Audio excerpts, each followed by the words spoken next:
This is Saturday, January 31st, 2026. And this week, silver crossed a line most people thought was science fiction. On January 29th, spot silver briefly touched $120.46 an ounce. Gold was sprinting toward the mid-5,000s at the same time, and the gold-to-silver ratio compressed into the mid-40s, roughly a 14-year low. Now you've probably heard the surface-level story. Silver is volatile. Silver is a momentum trade.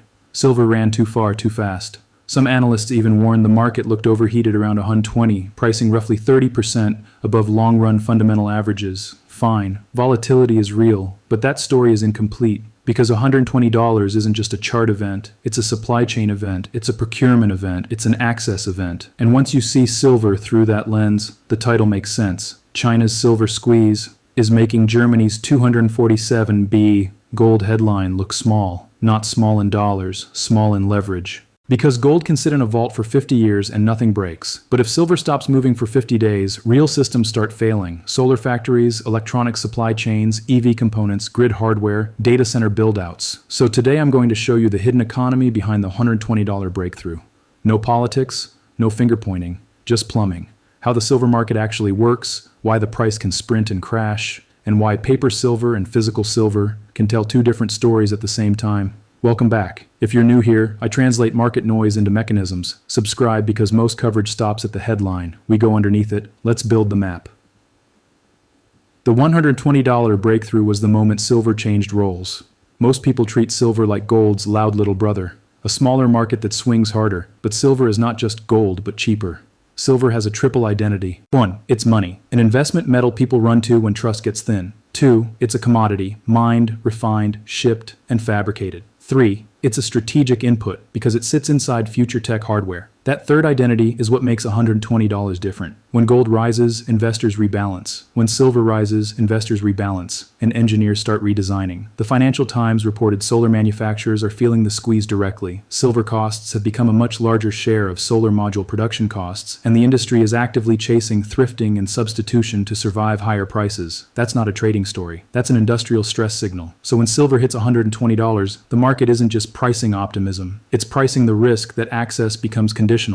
Why Germany's gold looks small next to a silver choke point. Germany holds about 3,350 tons of gold, one of the largest official reserves on Earth. You'll see different valuation numbers thrown around depending on the gold price used. Some commentators cite roughly 247B. At today's much higher spot prices, the math can be far larger. But here's the key. The exact dollar number is not the point. Gold is a reserve asset, a store. Silver is a throughput asset, a flow. Gold protects purchasing power. Silver protects the ability to build. So the comparison isn't which pile is bigger. The comparison is which asset can interrupt the real economy. And silver can, because it sits at the junction of electrification and computation. Two silver markets, not one. If you understand nothing else in this video, understand this. There are two silver markets running in parallel. Market one is the paper market. Futures, swaps, unallocated accounts, synthetic exposure. This is where contracts trade. Promises to deliver, not delivery itself. Most of those contracts are never settled with real metal. They're closed, rolled, or netted out. It's a financial arena. Fast, leveraged, and enormous. Market two is the physical market.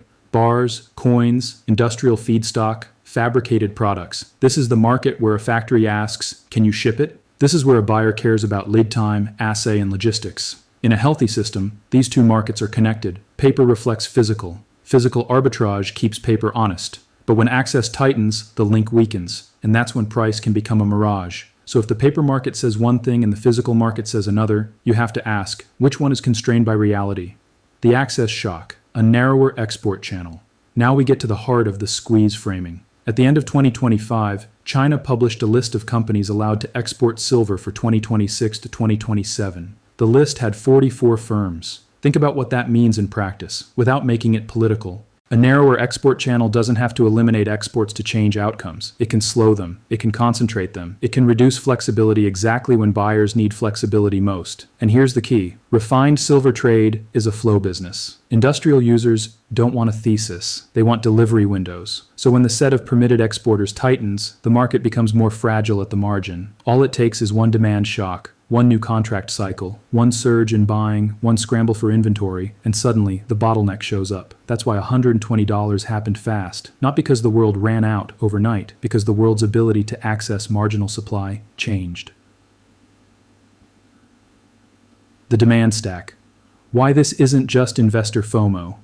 Yes, retail speculation exists.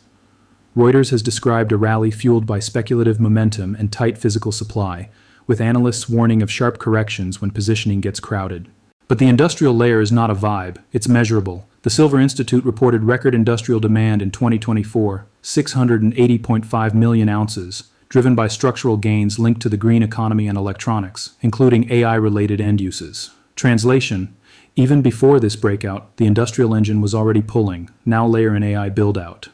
AI is not just code, AI is concrete, data centers, power infrastructure, cooling, switchgear, connectors. And in the electrical world, silver's conductivity and reliability are difficult to replicate at scale. And yes, there's also a niche, under-discussed layer, parts of the nuclear supply chain. Some pressurized water reactors use silver-indium-cadmium alloy as a control rod absorber material. That does not mean nuclear equals silver boom. It means silver appears in places people don't model, which makes the demand profile broader than most narratives admit. So when you stack solar plus electronics, plus EVs, plus grid, plus compute, plus specialty applications, you get demand that is broad, sticky, and difficult to shut off quickly. That's how squeezes become structural.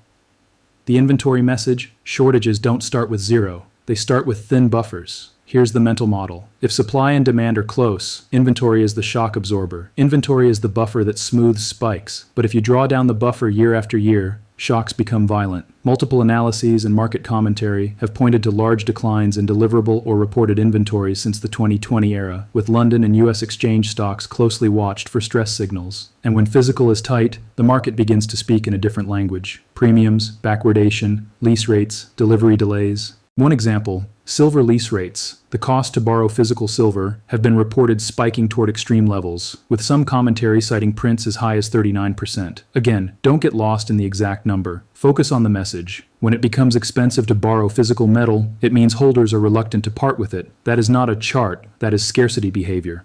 Why supply can't just ramp up? Whenever silver runs, people say, miners will increase production. That sounds logical until you learn how silver is actually produced. A large share of the world's silver is not mined because a company set out to mine silver. It's produced as a byproduct of mining other metals like copper, lead, and zinc. That matters because it makes supply slow to respond. If copper demand slows, copper mines don't magically run harder to produce more silver. If a lead zinc project gets delayed, silver doesn't arrive on schedule either. So silver supply is often chained to decisions made for other metals. And even when prices rise, adding new mining capacity is not a switch you flip.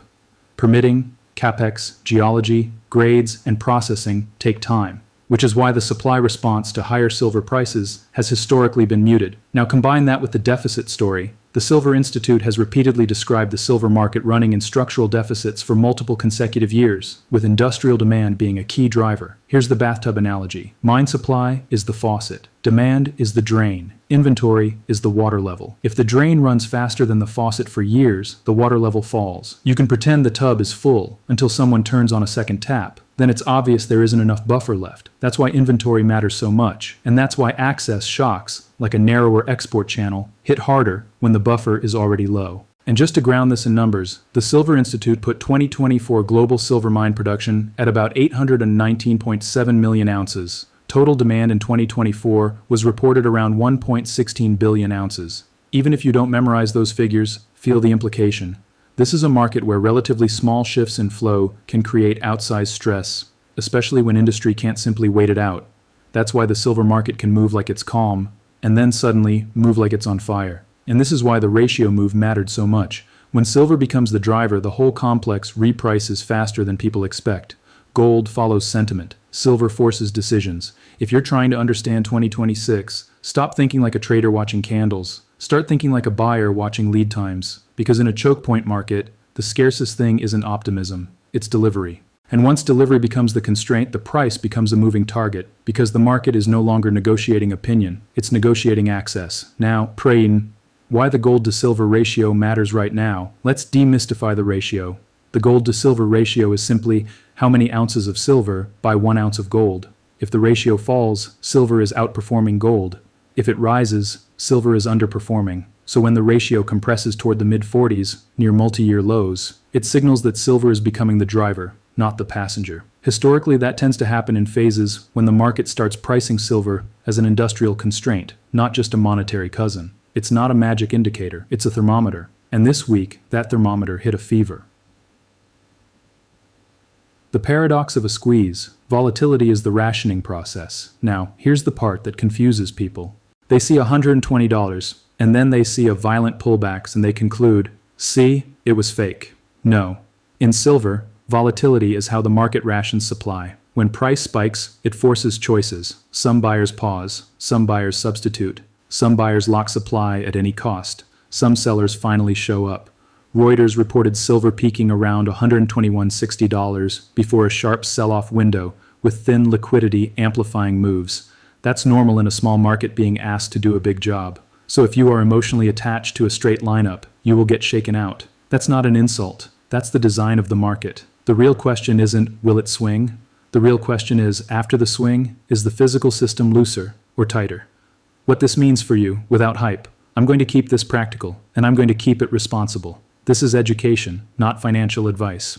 If you're an investor, your edge is not predicting the next candle. Your edge is understanding the mechanism and managing risk. Don't confuse paper volatility with physical reality. Don't assume the screen is the whole market. And don't over-leverage a metal that can move like this. If you're an industrial buyer, your risk is not price. Your risk is availability. That means lead times, diversified sourcing, and hedging strategies become survival tools. And if you're just trying to make sense of the headline, remember this rule. Gold is about storing value. Silver is about moving value through machines. That's why a country's gold reserve can look small next to a silver choke point, because gold protects wealth, silver protects throughput. The 3 signals I'm watching next. Write these down. Signal 1, exporter access and delivery lead times, not headlines, lead times. Signal 2, persistent regional premiums. If one region keeps paying above benchmark, that's the market voting with money. Signal 3, inventory trend, not the daily noise, the direction. If those 3 stay stressed, then $120 will not be remembered as a top. It will be remembered as the moment silver stopped being just a metal and started behaving like a strategic component. And if those 3 E's, yes, you can get brutal pullbacks. But in structural squeezes, pullbacks are often how supply is transferred from emotional hands to patient hands. Final thought, Germany can hold gold, nothing breaks. But if the world cannot source silver at scale, the build-out economy slows down. So when you hear China's silver squeeze, don't hear a slogan. Hear a mechanism, access, plus inventory, plus industrial demand. That's the hidden economy. Drop a comment. Is silver primarily a trade or primarily an input? And if you want it, I'll do a follow-up with a clean 3-chart dashboard you can use to track this story without getting hypnotized by the daily candles. Subscribe so you don't miss the update. This is the hidden economy, where the real story is never on the surface.